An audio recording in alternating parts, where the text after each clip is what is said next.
Pessoal, boa tarde. Boa tarde. Tarde que nunca, então aí. A gente vai dar continuidade aqui nos nossos treinamentos. Na verdade, a gente vai ter, já concluímos aqui o módulo que fala sobre portfólio dos investimentos, né? A gente falou muito mais que só dos portfólios, mas no geral agora nós vamos falar sobre fornos e equipamentos que nós temos aqui no Brasil. É só uma pincelada, né, nesse momento, e depois nós vamos ter detalhe, né? A gente vai ter um módulo que é só para PVD, um módulo que é só para PA-CVD, né? Outro que é só de nitratação. Então ali a gente vai ter detalhes dos fornos do processo e o conceito geral, máquina por máquina. Mas por agora a gente vai dar uma pincelada e só pegar um conceito básico. Para quem nunca viu, né, não pegou nenhum conceito ainda sobre a máquina de PVD, ou para quem já tem conceito, sempre surgem dúvidas. Então a gente vai fazer uma discussão sobre isso. Então nós temos aqui, ó, fornos e equipamentos, né? Aqui está uma representação de um forno de PVD. Alguém sabe por que a gente chama de forno? Lá fora o pessoal chama de máquina, machine, tal. Inova machine, tal. Eles costumam falar forno. Em alguns lugares se fala forno aqui, no México. Mas por que forno? Porque esquenta, muito bom. Envolve temperatura. Então você já respondeu que você conhece alguma coisa sobre o forno. Ele aquece, ele esquenta. E para aquecer precisa do quê? E o heater. O que é o heater? O que é isso? O heater. O aquecedor? Isso aí é uma resistência. Muito bem, então tem uma resistência. Quem conhece um pouquinho sobre o que é uma resistência, passa a corrente elétrica pela resistência, ela aquece. Então precisa de temperatura, certo? Então por isso que a gente chama de forno. Que outra coisa que tem que ter no forno? Vocês conseguem ler aqui, só tem inglês, mas dá para entender bem. Vácuo. E o que é vácuo? Quem sabe falar o que é vácuo? Como? Pressão quase zero. Tem a ver com pressão, então. Tá certo? Tem gente que costuma falar assim, tem a pressão positiva, a pressão negativa. Na verdade, esse termo não é muito correto. Você pode considerar dois tipos de pressão: a pressão atmosférica e a pressão que é diferente da atmosfera. Por exemplo, aqui na sala tem pressão? Tem uma pressão aqui, não tem? Tem que ter. Então, dentro dessa sala tem a pressão. Que pressão que nós temos aqui se alguém fosse medir? A pressão atmosférica. Se alguém fosse medir, existe uma unidade que chama 1 atm, 1 atmosfera. Então, a pressão ela pode estar acima da pressão atmosférica. Se ela estiver acima, por exemplo, você vai lá encher o pneu do seu carro. Você vai lá e calibra. Aquela pressão que está no pneu, que mantém o pneu cheio, ela é diferente da pressão atmosférica. Ela está acima da pressão atmosférica. E a gente também consegue fazer com que a pressão esteja abaixo da pressão atmosférica. Como que é isso? Imagina aqui, ó, você pegar uma seringa de injeção, aqueles esponjinhos, aquela seringa, você tampa com o dedo assim a seringa e puxa. Se soltar, ela vai voltar sozinho, certo? Alguém já fez esse experimento. Então, se você pegar uma seringa, tampar e puxar dentro da seringa, o que você tem ali? Uma pressão abaixo da pressão atmosférica. Então, você criou o quê? Um vácuo. Você pegar uma seringuinha de injeção e puxar ela assim no seu dedo e ficar observando ali, né, esse efeito que tem, o que aconteceu ali dentro? Você gerou um vácuo, ou seja, a pressão dentro da seringa está abaixo da pressão atmosférica, essa que está aqui. Né? Se a gente modificasse a pressão atmosférica aqui, onde a gente está agora, por exemplo, e reduzisse, deixasse uma pressão de vácuo aqui, provavelmente a gente morreria. Né? Primeiro, se a pressão baixar muito, a gente não conseguiria respirar direito, a gente ia começar a sangrar, a gente ia morrer. No espaço, a pressão seria próxima ao que você chamou do zero, né? O vácuo absoluto, alguma coisa assim. Então, o que acontece se a pessoa estiver sem a roupa adequada no espaço? Ela desintegra, porque existe uma pressão aqui na sala agora que faz com que cada partícula do nosso corpo seja ligada uma na outra. Então, pressão tem a ver com isso. Tem a ver com uma atmosfera. E aí, a gente percebeu que para o nosso processo funcionar, eu preciso de duas coisas, já aprendemos. Uma é temperatura. Por que temperatura? A gente não pode fazer o revestimento na temperatura ambiente? Por que eu não posso fazer a frio? Poderia fazer o revestimento a frio. Deixa o heater para lá e a gente só faz o revestimento. O que vocês acham? Ia dar certo ou não? Por que não? Primeiro que é amiga das peças. Quando aquece a ferramenta, muda a estrutura dela, né? Facilita aderir no revestimento. Perfeito, aí você falou a chave. É isso aí. Então o que acontece se a temperatura do forno estiver baixa e mesmo assim a gente revestir? Já deve ter acontecido aqui algumas vezes. O que acontece? Desplaca. Então o que acontece? A temperatura é necessária para quê no processo de PVD? Para ter boa adesão. Então para que não haja desplacamento, para que haja uma boa adesão, precisa de temperatura. Então essa é uma razão de ter temperatura. Mas também precisamos de vácuo. Nós vamos ver por quê. Por que eu preciso de vácuo? E como é que eu faço para ter vácuo dentro do forno? Enquanto ele está com a porta aberta, igual isso daqui, eu tenho a pressão atmosférica. Pressão igual temos aqui. Depois eu fecho a porta e a gente começa a fazer o que? Ela pampear, não é assim que vocês falam? Então, pump é bomba. Então você começa a bombar o gás, né, o ar atmosférico que está dentro do forno para fora do forno. É como se você tivesse uma seringa gigante, assim, igual eu falei. Você puxasse para fora os gases que estão dentro do forno. Então você gera um vácuo, uma pressão abaixo da pressão atmosférica. Para poder gerar vácuo dentro do forno, você precisa de uma bomba de vácuo. Então olha só o que tem no forno. Tem resistência e tem bomba de vácuo. Certo? Além disso, eu tenho um equipamento aqui que é um medidor de vácuo. O que é um medidor de vácuo? Como vocês entenderam, o vácuo tem a ver com pressão. Qual que é o instrumento que mede pressão? Manômetro. É isso aí.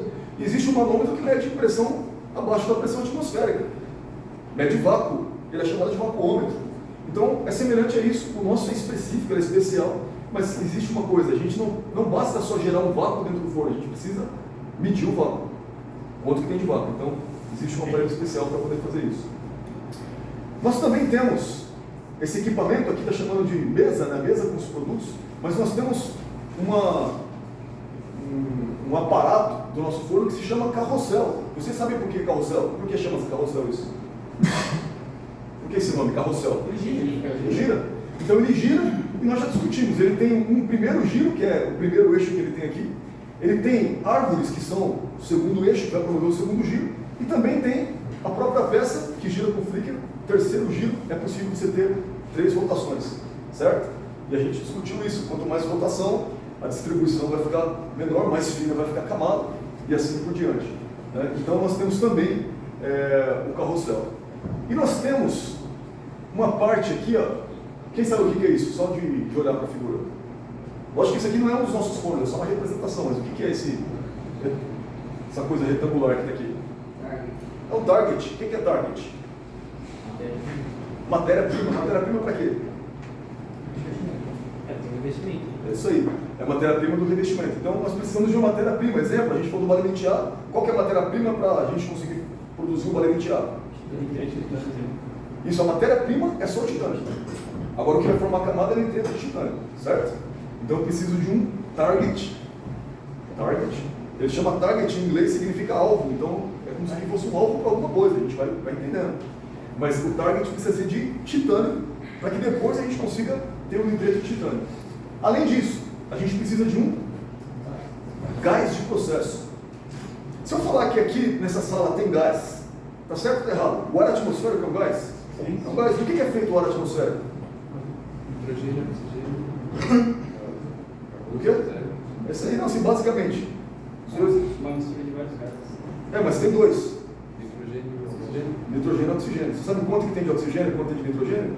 Existe uma composição aqui, a gente poderia medir a composição do ar que a gente respira. 78% para 28%. Isso, é 20% de oxigênio, mais ou menos, é 21,79. Mas para vocês terem ideia, é 20% de oxigênio que tem no ar. E 80% é nitrogênio. E a gente só precisa de oxigênio para respirar, olha que negócio louco. Mas é assim. Então quando a gente começa a entender, puxa vida, a atmosfera que a gente está respirando aqui agora, ela está cheia de moléculas, vamos entender isso. Molécula significa um átomo ligado com o outro. O gás oxigênio, ele é 2 oxigênios. É isso que forma o O2, o gás oxigênio. Então tem um monte de O2 aqui espalhado, tem um monte de N2 aqui espalhado, que é nitrogênio. Só que a pressão aqui está atmosférica, então você tem que imaginar isso, ó. Eu tenho um oxigênio pertinho do outro aqui, mais ou menos essa distância.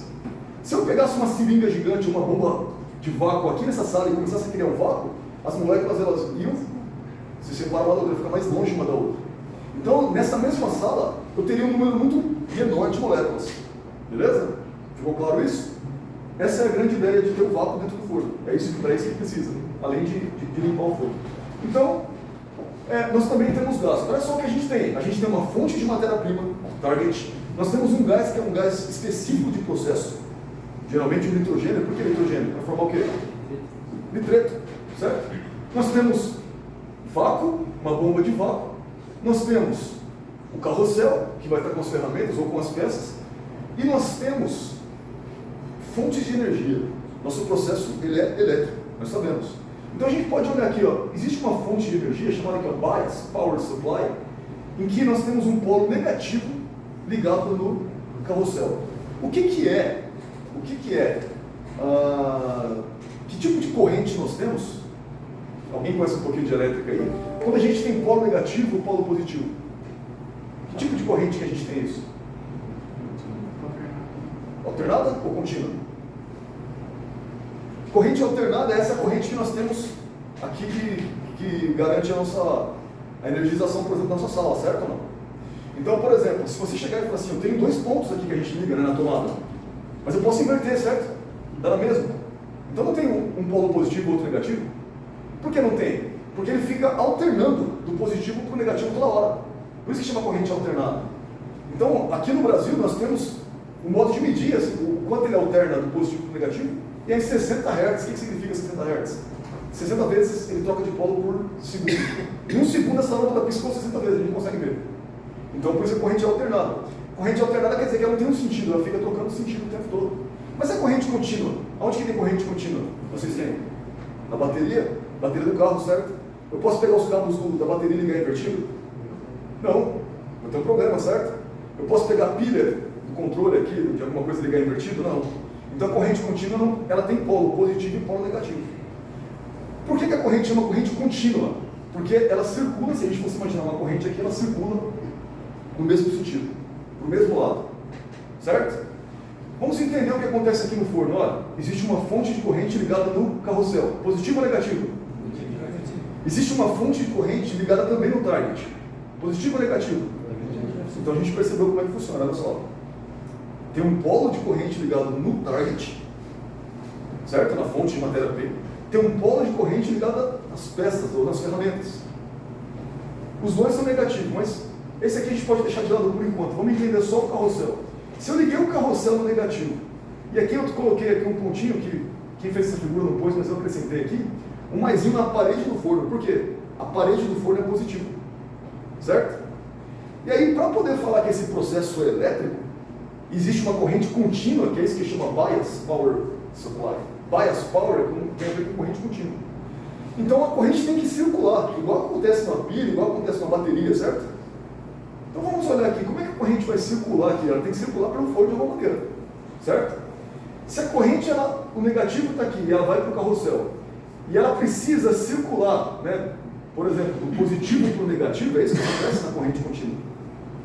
Como é que vai circular aqui da parede do forno até o carrossel, se o carrossel não está encostado na parede? Não tem um fio para poder ligar daqui até a parede. Como é que vai passar a corrente elétrica? Da parede do forno para o carrossel. Através do quê? Por gato, segurança. Oi, por favor. Plasma. Então nós temos uma coisa que não está aqui, mas que existe no processo. Se chama plasma. Vamos entender o que é plasma.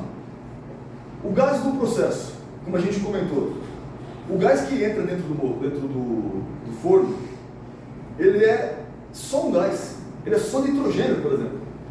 Só que se eu pegar o nitrogênio conduz energia elétrica? Não. O gás conduz energia elétrica? Não. Mas se eu começar a aumentar bastante a tensão aqui, ó, a corrente, vai chegar uma hora que esse gás que está aqui dentro, ele vai se tornar condutor. Ele vai começar a conduzir a energia elétrica. Se ele conduzir, o polo positivo da parede do forno e o polo negativo do carrossel, eles vão começar a circular a corrente. Ó. Daqui da parede, vai passar para o gás, e o gás vai ficar condutor, vai passar aqui para o carrossel, vai circular no sistema e vai voltar de novo. Começou a passar corrente elétrica pelo sistema. É isso que acontece. Não, mas como que a energia passou pelo gás? Foi porque aconteceu uma coisa. O nitrogênio, que era só um gás nitrogênio, era um gás neutro, quando passou energia por ele, ficou um gás carregado. Então, se você pegar um gás, o oxigênio, ele é oxigênio, não tem carga nenhuma. O hidrogênio é hidrogênio, não tem carga nenhuma. O nitrogênio é a mesma coisa. O nitrogênio que está aqui na atmosfera agora não tem carga nenhuma. Mas quando você coloca em uma atmosfera fechada e cria uma diferença de potencial, positivo e negativo, e começa a aumentar essa corrente, você cria a carga do gás. Esse gás, nitrogênio, que agora tem carga, virou um N+, um nitrogênio positivo, ele chama plasma. Então o que significa plasma? Plasma é chamado quarto estado da matéria. Então a gente sabe o estado da matéria, ou a coisa está líquida, ou está sólida, ou está gasosa, não é assim? São os 3 estados que a gente já viu, sólido, líquido e gasoso. Mas o que aconteceu aqui? A gente tem um quarto estado da matéria. Não é nem sólido, nem líquido, nem gasoso, mas é um gás que depois que você passar energia por ele, ele ficou carregado e formou o quarto estado da matéria, plasma. É isso que tem dentro do nosso corpo, plasma. Beleza? Agora, uma pergunta. A gente tem uma mistura, para falar do barulho mais simples aqui para a gente poder discutir. A gente tem uma mistura de 2 gases aqui dentro do forno. Nós temos uma mistura. Que gases que são? Um, o nitrogênio, e o outro é o gás que saiu do target. Porque a gente não falou que aqui no target tem um arco, ele aquece muito rápido e ele evapora. PVD significa Physical Vapor Deposition. Então existe um vapor, certo ou não? Quem que está falando do vapor? Aqui o gás tem o GT é nitrogênio. Mas existe um target de titânio que ele virou vapor, ou seja, virou gás também. Ele saiu do sólido direto para o gás. E esse gás também vai passar corrente elétrica por ele, ele também vai ficar carregado positivamente. Beleza? Então tem uma mistura do que dentro da atmosfera do forno? Titânio em forma de gás, e eu tenho nitrogênio em forma de gás. Se o nitrogênio combinar com o titânio, ele vai formar o quê? Nitreto de titânio, pronto, é a nossa camada. Beleza? Dúvidas? Simples ou complexo isso? Complexo. E você ouviu os clientes falar que vai enviar peça para a Babilônia? Exatamente. O cara aproveitou isso aí. Exato, o cara ele retorce lá onde ele estiver. Na verdade não é um banho, né? A gente fala assim, tem que dar um banho de malimitiar. Não, um banho é outro processo, é um processo que é líquido, põe dentro, é eletrólise, é outra coisa. Esse processo é uma tecnologia extremamente avançada, esse tipo de coisa que vocês estão ouvindo aqui, vocês não vão encontrar em qualquer empresa. Mesmo quem é do ramo da indústria, os nossos clientes não sabem como funciona. Porque é muito complexo, é uma tecnologia específica, uma tecnologia nossa, entendeu? Agora, nós já sabemos, tem gás nitrogênio, aí a gente falou nitreto, tem gás titânio, que foi evaporado aqui no target. Mas ele deposita na peça, e agora? Por que ele deposita na peça? Como é que isso acontece? Por que ele só não fica aqui dentro, flutuando aqui? Por que ele vai para a peça e deposita na peça? Quem sabe responder isso? Magnetismo? É isso aí. Mas que magnetismo? Onde tem magnetismo aqui? Através dos polos positivo e negativo. Legal, por exemplo, magnetismo. Magnetismo a gente pensa no quê? Pensa no ímã. Se eu tivesse um ímã aqui na minha mão agora, segurando aqui, ele ia atrair os átomos de nitrogênio que estão aqui no ar? Não. Se eu transformar esse carrossel num ímã gigante, vamos supor que vocês estão dizendo isso, que essa peça, que esse carrossel inteiro está se comportando como um ímã, legal. Ele vai atrair o nitrogênio? Não. E aí, então como é que ele atrai? O target atrai. Não. Se fosse só nitrogênio que estivesse aqui dentro, só o gás de nitrogênio, ele não atrairia. Mas com o plasma, tá. Por que ele atrai o plasma de nitrogênio? O plasma tá eletrizado, né? Isso, está carregado. Carregado como? Positivamente, né? E o carrossel? Negativo. O que acontece se eu tenho polos diferentes? Repele. Eles se atraem. E polos iguais? Repele. Se repelem, certo? Eu pego o ímãs, vocês têm lá o ímãzinho que vocês vão colocar no carrossel, aí de repente vocês põem o ímã do lado de lá, ele vira rapidinho sozinho, não é assim? Então não dá, se você tentar pôr o mesmo polo, o ímã tem o polo sul, o polo norte, mas é como se fosse a mesma comparação, positivo e negativo. Eu pego 2 ímãs no mesmo polo, positivo com positivo, repele. Negativo com negativo, repele. Mas e positivo com negativo? Atrai. Se eu tenho um gás que eu fiz ele ficar positivo, quando eu passei corrente elétrica nele, o gás ficou positivo, carregado positivamente. E as minhas peças são negativas, o que vai acontecer? Vai atrair. Tranquilo? Outra etapa do processo aqui, o etching. Que gás que entra no forno para poder acontecer o etching? Argônio. Então, a gente coloca nitrogênio quando a gente quer formar a camada, nitreto de alguma coisa. Mas se eu quero promover um etching depois vamos ver uma limpeza que acontece aqui dentro do forno já, durante o processo. É uma limpeza muito fina. Chega a tirar 0,1 micron da superfície das ferramentas e das peças. Então acontece o etching. Então o que é o etching? A gente injeta argônio, passa a corrente elétrica. O que vai acontecer com o argônio, que é só um átomo argônio? O que vai acontecer quando passa a corrente elétrica por ele? O argônio vai ficar carregado. Carregado como? Positivamente. O argônio vai virar Ar+. Então se ele ficar positivamente e as peças são negativas, o que vai acontecer? Elas vão atrair os átomos de argônio. Quando ela atrair, o argônio bate e solta. Ele bate e vai embora. E nessa coisa do argônio bater átomo por átomo, batendo na superfície, ele vai limpando e vai tirando o óxido, vai tirando microimpurezas que pode ter. Isso é necessário, senão não tem boa adesão. Depois de passar a luz e depois de limpar com álcool isopropílico, depois de tudo isso, ainda assim o etching vai limpar para que aconteça a deposição, senão não deposita. Se colocar muito etching na carga, pode ser que altera a camada da peça? Não vai alterar a camada. Se você for muito etching, muita tensão de etching, ou muito tempo de etching, você vai estar como se você estivesse atacando. O nome etching é isso, é um ataque na superfície. Então provavelmente você vai perder o quê? Brilho. Se ela estava polida, não vai estar polida mais, porque você fez tanto etching que você, é como se você pegasse, fazendo uma comparação, ali no microjateamento, mas de modo, a nível atômico, isso, muito pequeno. Você está jogando partículas na superfície, então ele vai tirar o brilho, ele vai tirar o efeito, não vai ficar tão liso mais, se fizer muito etching. Quando tem uma peça suja e entra no processo de etching, vai acontecer no processo de ar, vai ter mais foco de etching naquela ferramenta. Isso que causa o ar? É justamente isso. Esse ponto que você falou é um ponto avançado. Eu estava discutindo isso aí com o Emerson, mas é uma das razões. Se tiver uma sujeira, vai acontecer arco. Mas por que vai acontecer arco? A gente não está falando aqui que a corrente elétrica ela passa da parede do forno, do positivo ela vai para o negativo, então está passando corrente aqui. E como que ela está passando da parede até o carrossel? Porque não tem nenhum fio ligando daqui para cá. É porque tem um gás condutor, que agora se chama plasma, certo? Vocês explicaram. O que acontece se ele tentar passar num ponto e naquele ponto você não tem uma superfície metálica que é condutora, mas eu tenho uma sujeira que não é condutora? Então você meio que desequilibrou o sistema, mas é um assunto tópico avançado. Se for para poder discutir isso, a gente teria que gastar uma hora só para falar nesse ponto aí que você falou.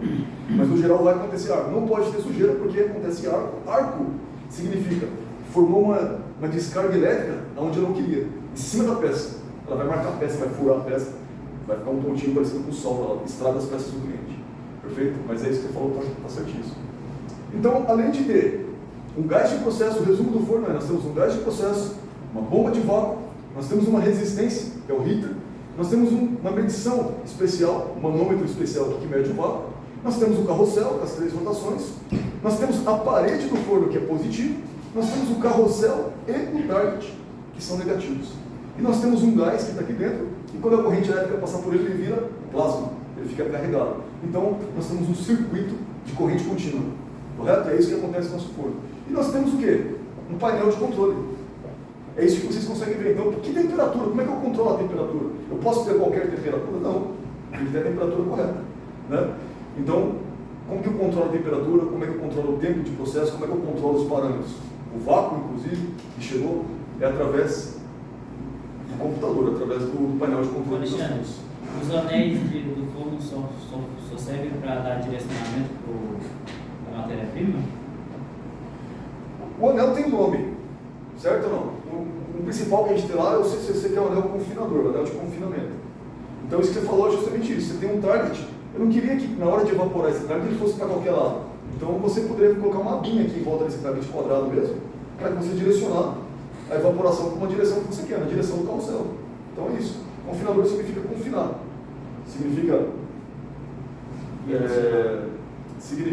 controlar a direção do que está acontecendo na evaporação. Beleza? Mas isso aí vocês vão pegar num nível avançado da Emerson depois.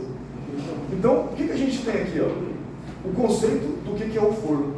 Nós já entendemos, existe uma atração. Vocês falaram sobre o etch. Quando eu coloco argônio aqui dentro, por exemplo, quando eu coloco nitrogênio e titânio, o carrossel atrai, certo ou não? E ele deposita, ele gruda na superfície. Isso que forma a camada. Mas por que o argônio não deposita? Quem pode falar isso? Ué, no etching, o argônio bate e volta. Ele não deposita. E está acontecendo a mesma coisa, o argônio está positivo, está sendo atraído violentamente. Mas ele só bate e limpa a peça. Não, porque eu já vi, porque vem Fala aí. lá essa máquina, Advanced Power, aí ela desliga, né?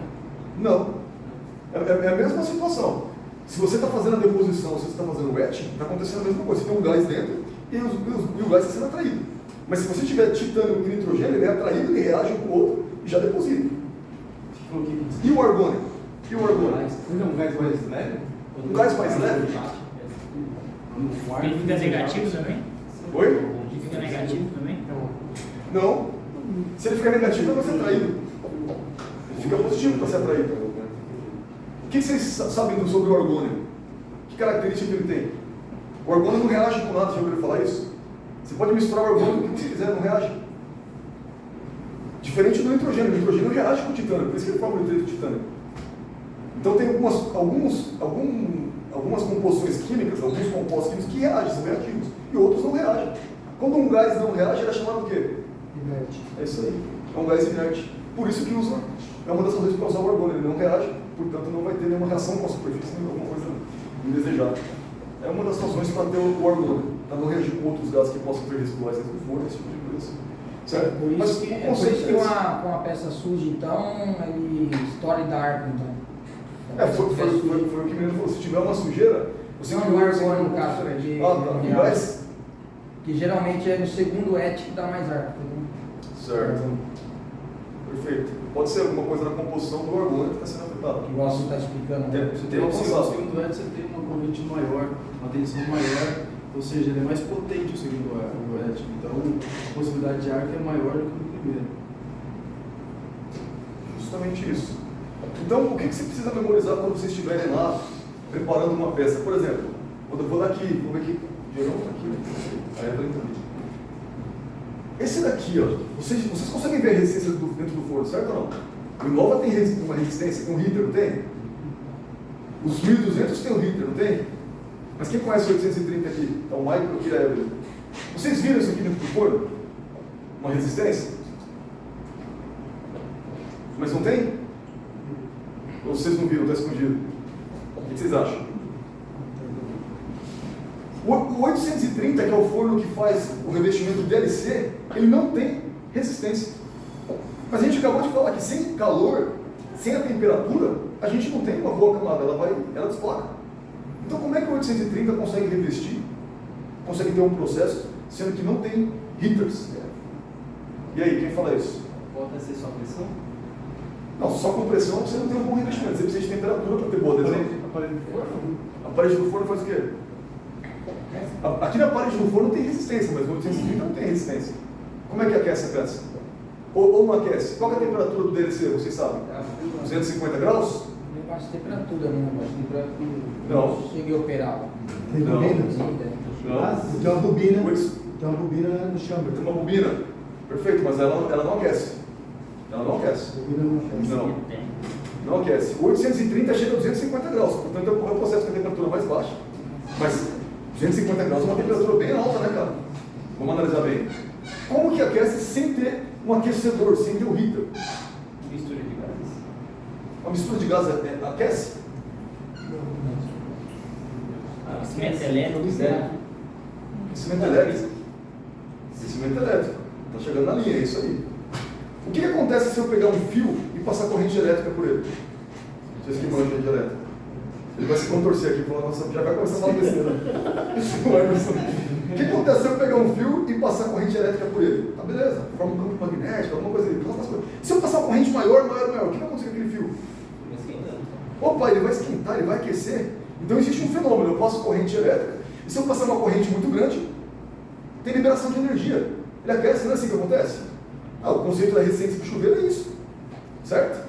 O que acontece quando eu não consigo passar, olha o que a gente falou aqui, eu não consigo conduzir a corrente através do gás. Aí eu vou e aumento mais e mais e mais a corrente. Pronto, comecei a conduzir, o gás ficou condutivo. Criei um plasma. O que acontece então? A temperatura aumenta onde? Quem que aumenta? Quem que fornece a temperatura no processo DLC? Plasma. Então nós temos dois tipos de aquecimento dos fornos. Um, aquecimento por resistência. a 1200 e o Innova, mas o 830 é aquecimento por plasma. Só de existir o plasma aqui dentro, esse gás carregado positivamente, em que a corrente está passando por ele, ele transmite temperatura para as peças. Ao mesmo tempo, não podemos esquecer que a corrente também está passando pelas peças. A corrente também está passando pela parede do forno. Então, alguém falou aí. Você falou. A corrente elétrica passando pelas peças também vai aquecer ligeiramente as peças. Entendeu? Então, não tem heater, mas funciona. Então, vocês já perceberam. Quando vocês estiverem montando uma carga, estiverem observando lá, vocês olhar para o target, você já começa a enxergar. Puxa vida, aqui vai acontecer isso. Ó. Vai evaporar o material, o carrossel ele vai girar. Aqui tem uma resistência. Né? O 830 ele só aquece por plasma. O 1200 ele só aquece a princípio. O aquecimento dele é só pelo heater. E o Innova é os dois. Aquecimento por plasma e pelo heater. Então você tem, ó, olhei para o forno, descobri que tem gás envolvido, tem uma matéria-prima envolvida, tem um carrossel com as ferramentas envolvido, tem uma parede de um forno, tem uma bomba de vácuo e tem uma resistência, ou seja, tem um heater. E eu tenho um painel para controlar tudo isso. E eu tenho fontes de energia para poder promover uma circulação de corrente elétrica. Você entendeu o que é um forno de PVD? Não é os nossos fornos, é um forno de PVD. Beleza? Dúvidas aqui? Você falou que o Innova aquece pelos dois? O Innova, o aquecimento acontece pelo plasma e também pelo... Esse é o motivo de ser mais rápido o revestimento? Reveste mais rápido? Ele aquece mais rápido? Essa pode ser uma das razões dele ser mais rápido, ele tem mais capacidade de aquecimento, já que são os dois mecanismos que vão promover, mas tem outra razão dele ser mais rápido, se você comparar ele, por exemplo, com o XL. O forno é menor. O forno ser menor e a carga ser menor, o processo vai ser mais rápido. Beleza? É menos, quantidade menor de material para ser depositado, quantidade menor de ferramentas. Então vai ser mais rápido. Tranquilo? Dúvidas aqui ou não? Aqui é só um modelinho, vocês já estão cansados de ver, já me ensinaram sobre isso, enquanto eu estava lá na produção com vocês. Nós temos aqui um exemplo da montagem do Innova e do RCS, como a gente preparou para fazer tanto aqui para Jundiaí quanto para o Rio Grande do Sul. Então esse é a carga que tem nos fornos em comum. Né? Nós temos uma região aqui, de 400 milímetros, quando a gente fala do Innova, que é a região chamada faixa de carregamento. É onde as peças têm que estar, correto ou não? O que acontece se eu carregar ou se eu tiver peças fora da faixa de carregamento? Vamos supor, eu fui lá, montei umas peças, deixei um monte de peça aqui, nessa altura aqui, para fora dessa faixa de 400 milímetros. O que vai acontecer com essas peças? Aqui no Innova vai pegar essa baixa camada, né? Se eu não me engano, Baixa camada. no RCS ele muda a coloração. No RCS ele muda a coloração, ou informação. Ou informação. Então o que pode acontecer? Baixa camada, outra coisa que pode acontecer, mudança de coloração, certo? Por quê? Porque o projeto do forno ele tem uma faixa central, que é a faixa para poder a gente garantir o revestimento. Olhando para essa imagem aqui, está certo o jeito que foi montada essa carga? Aqui está mostrando as medidas, a faixa é 400. Aqui nós temos uma faixa de 90 aqui embaixo que não deve ser utilizada. Por quê? A espessura é incerta, a aderência do revestimento é incerta, é não definida. Isso é uma zona de fixação para a máscara. A qualidade do revestimento é incerta. Certo? Aqui nós estamos mostrando o carrossel padrão que é de 10 arcos. Está certo como está montado aqui ou está errado? Quem se arrisca a dizer? Está errado? Está passando, tá? Não, olhando só pelo que a gente consegue ver. Lá em casa, que foi lá atrás, a gente é a já peça, pegou o a noção. dispositivo não precisa colocar. Certo. Não é a peça lá na parte de trás, não é a Mas peça. aqui não dá pra ver direito. Considerando só essa árvore que a gente consegue ver, porque lá atrás ele distorce um pouco a imagem. Né? Aí tá certo. Pode ver Tá que certo? aquele disquinho pequeno lá, ó, colocou o espaçador maior, podia colocar direto, senão ia dar fora. Mestre. Mas espera aí, mas não está pegando aqui, ó? Ah, eu tô pegando o dispositivo. Está pegando só no dispositivo. Aí não tem A- problema. a peça tem que estar na área do 90. A peça, certo ou não? Que vai dar para fora. Ah, Essa região do tubo onde a peça está dentro não vai revestir, é uma região de máscara. Correto? Então não tem problema. Na hora de montar, se for dispositivo, não importa como vai ficar a camada, eu estou revestindo o dispositivo. O importante é a peça. Correto? Então aqui que você vai ver. Já na parte de cima tem que tomar cuidado com o quê? A ponta dela aqui, que é a parte principal da ferramenta, se ela passar, nós vamos ter problema justamente na área funcional. Certo? Então, só uma coisa que vocês já estão cansados de saber aí, mas um exemplo de montagem aqui. A gente depois vai falar bem basicamente, depois vai ter um detalhe sobre algumas etapas o tratamento de superfície. Nós fazemos tratamento de superfície, certo?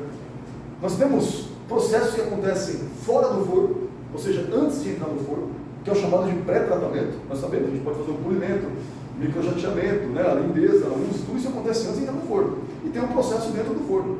O que acontece é necessário, né, para que aconteça um investimento do PVD. O que acontece fora do forno? Limpeza e preparação. Por que limpeza? Não pode ter contaminação. Por quê? Por que não pode ter contaminação nas peças? Porque o forno pode, no processo, parar. Pode parar o processo.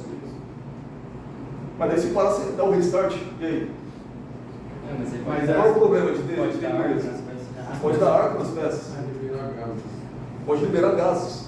Pode acontecer uma série de problemas, vocês sabem bem como é. Até matar a peça. Falha na adesão. Mas se não acontecer nada disso, Pode aderir em cima da sujeira, É isso aí. aí na hora que o cliente comprar a peça, a sujeira vai sair e Muito o bom. investimento não vai aderir. muito bom. A limpeza era importante principalmente por causa disso. Porque se não acontecer nada, não deu arco, a carga não parou, tudo correu bem. Porém a sujeira estava lá. Ele vai depositar como? Em cima da gordura, em cima da sujeira. No caso que o Guilherme colocou lá na TV, lá Certo. na Maitins. Aconteceu mesmo. Perfeito. É um caso já recente. Então o que acontece se tiver uma digital, alguém encostou o dedo, já ficou a gordura ali, não vai depositar. Vai tentar depositar um nitreto de titânio, mas não vai. Ali onde ficou o dedo, não vai depositar. Por quê? Ele ficou uma barreira entre a camada a ser depositada e o substrato e a ferramenta. Beleza? Então é isso, tem que ter a limpeza. Essa limpeza é a limpeza a limpeza ultrassônica para poder ser muito avançada. Além disso, depois tem o etch que a gente falou. Preparação. Existe uma preparação da carga fora do forno. A gente não basta você chegar lá só montar a carga. A gente precisa prestar atenção em como a gente está montando. Como que tem que estar a carga? Quem pode falar assim, alguma característica? Essa carga tem que estar assim. Na hora de selecionar, você vai montar uma carga mista com várias ferramentas, com tamanhos diferentes. Fala alguma coisa que a carga tem que ter, ou que ela não pode estar, ou que ela deve estar. Quem pode falar alguma coisa? Está no mesmo nível. As ferramentas têm que estar no mesmo nível. Os vizinhos, né, um com o outro, é isso aí. Mas no geral na carga, como que ela tem que estar? Para ti tem que estar uma vez e meia funcional de distância. Tem que estar com as distâncias corretas. Isso tem tudo. Tem vários sintomas para a carga estar. Tem um monte de coisa. Por exemplo, a carga tem que estar homogênea, vocês concordam com isso?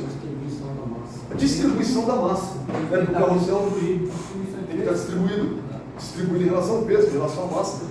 Isso é muito importante. As peças de maior massa tem que estar perto da água de termopar. Correto. Aquecimento. Exatamente. Tem a questão da posição, do posicionamento, deixar a carga homogênea. Mas o que acontece? Eu posso pegar um molde gigante, né, de forma induce e colocar junto com uma ferramenta minúscula de Precision Components? Por que não? Por que eu não posso pôr uma ferramenta pequenininha perto de uma ferramenta muito grande na mesma carga? Um molde junto com uma ferramenta de corte pequenininha. Por que eu não posso fazer isso? Porque acaba que o molde vai atrair mais investimento e, consequentemente, a pecinha não vai ter tanto investimento assim. Isso que você falou vai acontecer. É uma das coisas que vai acontecer. Vai ter mais área, vai atrair mais. Mas por que eu não posso ter uma massa grande ou uma massinha pequena? Dentro do nosso forno, dentro do Dependendo da forno. peça vai matar a peça, porque a matriz vai aquecer muito mais do que a peça. Essa é a charada, você matou a charada. Uma peça pesada com muita massa vai demorar muito mais para chegar na temperatura do que a peça pequena. Então eu vou ter o quê? Uma variação de temperatura. Então o processo não vai atender os dois. Eu vou ter um único processo tentando atender uma peça grande e outra pequena, não vai acontecer. Né? Nós temos um caso, o Emerson estava me dando uma instrução sobre o setup da máquina ontem, e aí ele mostrou, vou usar um balinite A especial, uma receita especial. Porque o balinite A é 350 graus, padrão. Mas ele estava puxando uma receita, e ele estava mostrando como é que faz a etapa por etapa ali. Ele estava puxando uma receita de balinite A 450 graus. Eu falei, mas por que você está fazendo 450 em vez do padrão 350? Aí ele apontou para o carrossel, ele falou, nós vamos pôr aquelas peças ali. Quando ele mostrou os moldes grandes, e aí ele já começou a explicar, olha, nós, por experiência a gente percebeu que desplacava, tentava de novo desplacava, e aí qual foi a grande sacada? Eles pensaram, será que se a gente aumentar a temperatura, vai parar de desplacar? E resolveu. E por que resolveu? Porque a temperatura é um fator importante para que haja adesão. E a temperatura, no processo do padrão, a massa é muito grande, ele não chega na temperatura ideal de processo. Eles perceberam a massa grande, fizeram o processo com a temperatura maior. Certo? Então esses são macetes e cuidados que a gente vai tendo e vai conhecendo em relação a preparação da carga. Aí nós temos as etapas do processo: pumping, heating, etching, coating, cooling. Pumping, o que é isso? Quem pode falar? Você tira o ar de dentro e gera o vácuo. Tirar o ar e gerar o vácuo. Pump. Alguém sabe o que significa pump em inglês? Já falei aqui, bomba. Então pump é como se fosse bombear para fora o ar atmosférico. Você limpa, né, o ar atmosférico que também deixa poucas partículas dentro do forno, que é o que você precisa. Heating, o que é isso? Então depois de criar o vácuo, a gente vem para a etapa de aquecimento. Pode acontecer por plasma ou pode acontecer por resistência. Certo? Etching. Seria limpeza? É como se fosse um processo de limpeza, certo? A gente coloca argônio, você já falaram, e o argônio é atraído e ele meio que limpa, faz uma micro limpeza, uma limpeza atômica na peça. Porque são átomos de argônio que vão bater na superfície e vão, entre aspas, escovando ela e tirando qualquer camada de óxido que possa existir. Etch, em inglês, significa atacar. Atacar quimicamente, por exemplo, é assim que fala etch. Então, é uma espécie de ataque na superfície. Etch. Então, primeiro bombeia, faz o vácuo, depois o aquecimento, depois o etch, promovendo a limpeza, e depois coating. O que é isso, coating? Revestimento. Poxa, por que coach tem a ver com revestimento? Coach, em inglês, é revestir, não é? Coach é casaco. Vestimento, olha que interessante, por que isso se nome, né? Coating envolve revestimento. Então, simplesmente a deposição na superfície. Cooling. Resfriamento. Pumping serve para gerar heating serve para aquecer. Etching serve para coating serve para revestir. E o cooling? Mas para que resfriar? Porque se tirar a carga muito quente, ela Ela não desplaca, o que acontece? Muda a coloração. Muito bom. Qual que é a diferença dos dois etch que faz? Nós temos duas etapas de etching em alguns processos, não são em todos, mas basicamente nós temos um etching que usa argônio e outro que você usa hidrogênio. Você usa o gás hidrogênio. Aí você fala, por que usar um gás e usar outro? De novo, esse assunto é meio avançado, mas bem basicamente. O argônio é inerte, nós não falamos isso, ele não reage com nada. E o hidrogênio é inerte? Não, o hidrogênio reage. Ele reage com oxigênio para formar água ou não? Hidrogênio e oxigênio na água. Então o que eles tiveram a ideia de fazer? Fazer um etching com hidrogênio para que ele reaja com alguma impureza, por exemplo, óxido que tem na superfície. Tem um óxido, o argônio não conseguiu tirar, tá difícil tirar, muito duro. Veio o hidrogênio e reagiu com ele e arrancou o óxido. Então teve uma limpeza, além de mecânica, vamos falar assim, teve uma limpeza química também. Por isso que tem um etching sendo um etching mais avançado. O cooling aí é mais para ganhar tempo ou tem alguma ação química aí? Você foi mestre falando isso. Porque aqui não está escrito. Vocês responderam, para que tem que resfriar? Vamos falar, não é resfriar, por que tem que resfriar antes de abrir a porta do forno? Se abrir acima de 200 graus, ela oxida. Uma temperatura alta, contato com o ar, oxida na mesma hora, fica azul a peça, não é isso? Fica azulado. O cliente não quer isso, que isso aconteça. Mesmo que não seja na área funcional. Ele não quer que isso aconteça. Então é para evitar a descoloração, mas você falou de outro ponto. É, tipo, se deixar ela esfriar naturalmente. Isso. O que acontece se deixar a peça respirar naturalmente? Demora 2 dias para poder chegar na temperatura. Então esse cooling não é um resfriamento natural. Como que ele é feito então?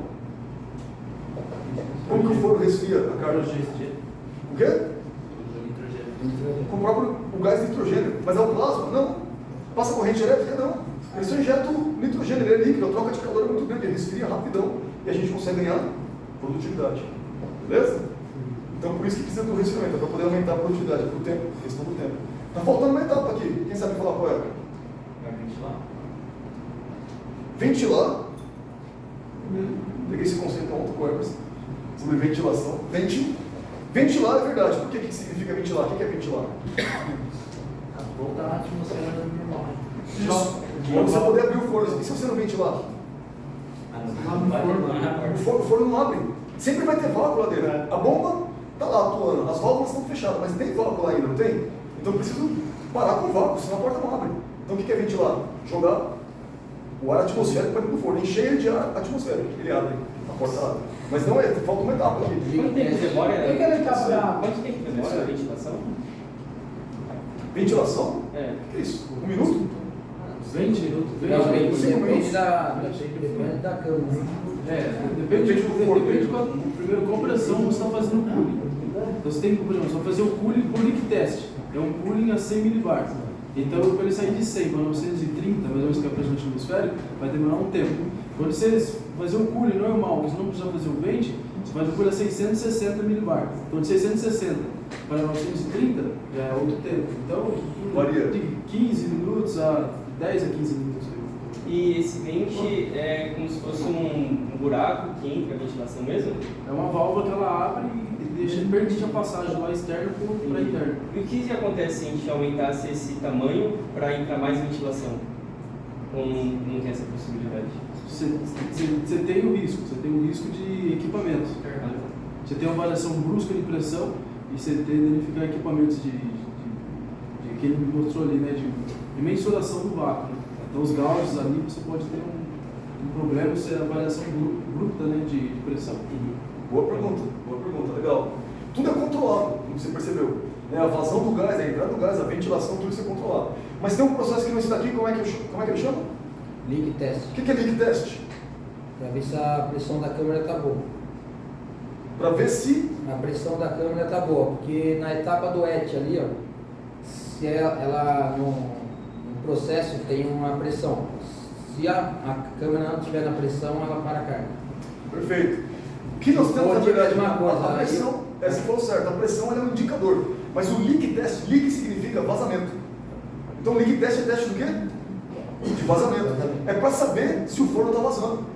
Ah, mas o que acontece se o forno vazar? Bom, para gerar o vácuo dentro do forno, pressão abaixo da pressão atmosférica, com uma bomba, não pode ter vazamento, certo? Por isso que vocês vão lá e limpam lá o anel, o O-ring, né? Aquele anel O que tem lá, de borracha, as vedações, verificam se está tudo vedado certinho, porque não pode ter vazamento. Mas se tiver vazamento, você vai ter um problema no processo, por exemplo, no ET, você pode ter problemas, e a sua carga ficou comprometida. Em que etapa que é feito o leak test? Depois Que momento? Depois do cooling. Depois do cooling, é a última etapa, certo ou não? Ué, mas e se eu encontrar um vazamento aqui? Eu fui fazer o leak test, sim, apontou, teve vazamento. E agora? Agora já terminei o processo? Aí tem lá no control chart lá, fala se der no amarelo, e primeira vez, ventilar, acionar a manutenção e ventilar. No segundo, vai ter que acionar a manutenção para passar a Legal, só que aí você está falando em relação a fazer a manutenção do forno. Mas se der o leak test, as minhas peças ficaram comprometidas ou não? As ferramentas? Ué, eu revesti peças com vazamento no forno. E aí, o que eu faço com essas ferramentas? analisado. Não pode ser liberado. Não pode ser liberada diretamente, certo? Vai para o laboratório, verifica a camada, verifica a adesão. Se tiver tudo ok, não afetou, esse vazamento não afetou as ferramentas, a gente pode mandar para o cliente. Mas se afetou, vamos ter que retrabalhar, certo? Então, o leak test é feito no final. Mas por que no final? Alguém tem ideia? Por que a gente faz deveria fazer no começo o leak test? Por que a gente só faz no final? É, porque o processo inteiro já funcionou, todos os lugares já foram usados. Tudo... Isso. Ele vai mapear, mas como é que eu garanto? Eu vou começar uma carga agora. Você vai lá no forno e vai começar a carga agora. Como é que você garante que o forno não está vazando, se você não fez o leak test no começo? Fez na carga anterior. É isso aí. Matou a charada. A carga anterior terminou com o leak test. E como passou bem, então, a princípio, está tudo certo para começar a próxima carga. O correto é leak test todos os dias. Né? O leak test em todas as cargas. Não, Certo, uma carga assim, uma carga não. Não, cada dia tem que fazer o leak. Uma vez por dia? Isso. Os fornos PVD é uma vez por dia. O forno de DLC, toda a carga. Para o forno de DLC, todas as cargas. Tá bom. Perfeito, então nós temos esse conceito aí. Aí a gente Beleza? tem lá no forno lá, que nem aí a gente vê, ontem foi feito o leak, aí hoje tem que fazer. Tem que colocar em- Certo. E tem Então- um detalhezinho, né, Certo. Alexandre, do leak no final da carga, você tem uma pressão ideal para você começar o leak test. Ele Correto. começa a partir de 5 vezes 10 a menos 5. Ou seja, uma pressão muito, muito baixa. Para você atingir essa pressão antes de você aquecer, de fazer um etch, você vai demorar muito tempo, de 3 a 4 horas, só para chegar nessa pressão, sem aquecimento, sem nada.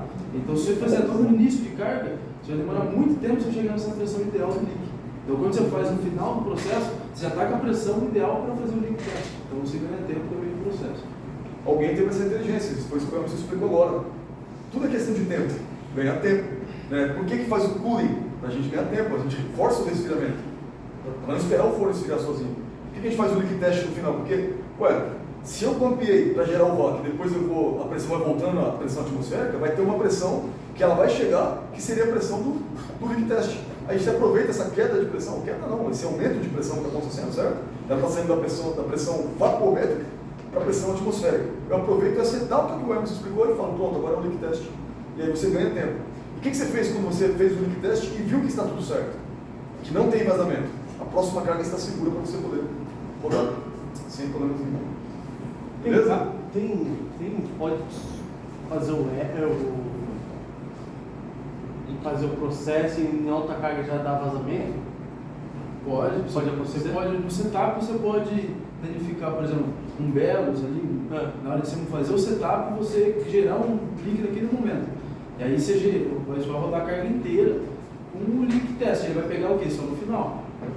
Acontece, dependendo do tamanho do leak, se for um leak muito grande, às vezes ele acusa no começo, porque ele tem um tempo ideal de pump para iniciar o processo. Se for um leak muito grande, ele vai falar assim, deu tempo excedido para chegar em determinada pressão. Então, ou seja, ele vai pegar também no início da carga se for um leak muito grande. Só de não limpar a borracha já pode ajudar. Em qual das etapas que a gente pode parar o processo e dar continuidade pós o conceito de vazamento? Qual etapa você no ET? Não entendi a pergunta. Se você tiver um vazamento, por exemplo, grande, nenhuma etapa você pode reiniciar. Você tem que parar e cruzar todos, tem que corrigir. Parou o forno por vazamento, não tem jeito. Você vai ter que abrir o forno e perde a carga. O que você vai fazer com as ferramentas é outra história. Se tiver no coach, por exemplo, tem que ser capaz de fazer de novo. Se tiver no ritmo, por exemplo, você tira a carga, protege ela, depois você coloca de novo, entendeu? Chegou já que o cara tá no coach e dá vazamento, a gente tem que decapar todas as aí. Outra coisa que é importante ter em mente é assim, lá no control chart da liberação de carga, fala bem claro, leak amarelo, você roda mais uma carga, faz alguma intervenção na máquina, roda outra carga e coloca o leak de novo. Se der vermelho, para manutenção. Aí, eu não sei quem foi que perguntou, acho que foi o Julielto, sobre a identificação de um leak, por exemplo, que tem que ser feito, quais são os momentos que pode acontecer, e se pode acontecer de uma carga para outra. Pode. Às vezes ele inicia numa carga e ele apresenta em outra. Uma cerâmica trincada, por exemplo, um óleo que caiu uma sujeira lá dentro, algo desse tipo, como ele aqueceu, esfriou, ele pode representar isso aí numa carga seguinte. Às vezes o leak está no amarelo, na próxima vai para o vermelho. Às vezes ele está no verde e ele vai para o amarelo. Então ele pode acontecer sim. Por isso que é importante colocar o leak test uma vez no dia. Porque às vezes a gente joga 2, 3 cargas, 2, 3 dias e não coloca. A hora que coloca o leak dá no vermelho. Porque as cargas que a gente liberou antes, como será que estava? Então por isso que é fundamental respeitar essa regra do leak test diário aí. Sempre na carga que sai, provavelmente depois do horário logístico. Que é no impacto. Se colocar uma carga, o leak test numa carga que entrou na madrugada para sair de manhã, sempre vai virar correria. Aí a gente perde tempo. Vai falar, vai ter que liberar as peças. Não dá para colocar link agora. Aí a gente perde o tempo e ainda perde a rastreabilidade da qualidade daquela carga. Então o padrão é sempre, vai colocar a carga à tarde, vai sair na madrugada ou vai sair à noite, essa carga é a carga que tem que ter o leak. Se você deixar para colocar à noite ou na madrugada, vai impactar aí, no tempo, porque você tem que liberar as peças. Ele aumenta o tempo do processo? Aumenta. Porque é uma etapa, né? Uma hora e meia. Uma hora e meia para poder fazer. Por isso que a decisão, na verdade, é uma vez por dia, para os fóruns em geral, o DLC é carga por carga. Então, por que o DLC é carga por carga? O processo é bem mais complexo, né? É questão de segurança A mesmo. complexidade do processo, liberação da carga também. Correto. Muito bem. E é até mais rápido para fazer lá. A temperatura é mais baixa. Você pega o cooling, que eu falei da pressão. Para fazer a leak test, você usa o cooling 100 mbar. Para cargas sem leak test, usa 160 mbar. Vamos colocar assim, 6 vezes mais gás dentro do forno. Vocês demoram muito mais tempo para fazer o cooling. Então, se só de cooling, você vai demorar muito mais tempo para você fazer o cooling, para fazer o leak test. Depois tem mais um tempo de leak test. Então, você perde tempo no cooling e perde mais um tempo no leak test. Então, lá, já o DLC não. O DLC, basicamente, ele acabou a carga, está quase na pressão de leak. Não, já está quase na temperatura do leak. Então, ele vai impactar em tempo. Entendi. DLC acho que é 15 minutos. 15 mais rápido, né? Muito bom, vocês perceberam que o Emerson... O DLC é a mesma quantidade de tempo do forno de nova ou de revestimento? Quase igual. 6, 7 horas, né? É isso. Vocês vão perceber que o Emerson ele falou assim, tá tantos millibar. Você fala, o que é isso, bar? Vocês conhecem o que é bar, né? Mas não sabia tomar uma cerveja. O que é bar? Bar é uma unidade de medida de pressão. Então a gente está falando, não tem pressão negativa. A gente não fala, essa pressão é pressão negativa. Não tem pressão negativa. Só tem a pressão atmosférica acima dela ou abaixo dela, certo? Então quando ele falou millibar, ele está falando tipo a pressão de um bar, que seria a pressão próxima da pressão atmosférica, dividido por 1000. Então é uma fração da pressão atmosférica, é muito menor do que a pressão atmosférica. Por isso que o millibar, por isso que ele falou 10 a menos 7, 10 a menos 5. É uma fração muito pequena da pressão atmosférica. Isso é a pressão vagométrica, ou seja, é o vácuo. Perfeito? Dúvidas? A questão que demora, né, por causa que no líquido lá, você tem que colocar 100 bar o vagão. Aí demora mais para injetar gás, entendeu? Aí quando não tem o líquido, eu coloco 600 bar, que está acabando de explicar. Aí esfria mais. Muito bom. Memorizem agora, quando vocês estiverem trabalhando, montando a carga, desmontando a carga, olhando dentro. Vocês conseguem ver o target diferente, gás que entra, gás que sai, tudo que aparecer vai ter um sentido diferente agora. Entendeu? O argônio, por que do argônio? O hidrogênio, avançamos e falamos do segundo ET, que tem hidrogênio, por que tem hidrogênio, ele reage? Né? Por que do heat? Por que do heater, né, que tem os fornos? E como é que pode um forno funcionar sem heater? 830, vocês começarem a enxergar tudo como funciona. E a hora que estiver trabalhando, sempre ter essa dúvida. Não só montar a carga, mas saber que se montou e deixou fora da faixa, qual o impacto que aquilo vai ter? Já aconteceu, já montei errado e agora a carga já rodou. Então eu tenho que ter a responsabilidade de falar, puxa, eu preciso analisar essa peça. Eu preciso mandar para o laboratório ir lá com cuidado e ver porque ficou uma regiãozinha, sei lá, 5 centímetros fora da região que é ideal para o revestimento, que é da parte central. Então nós falamos aqui do RCS e do Innova, que é 400 milímetros, a faixa útil. E o 1200, qual é a faixa útil?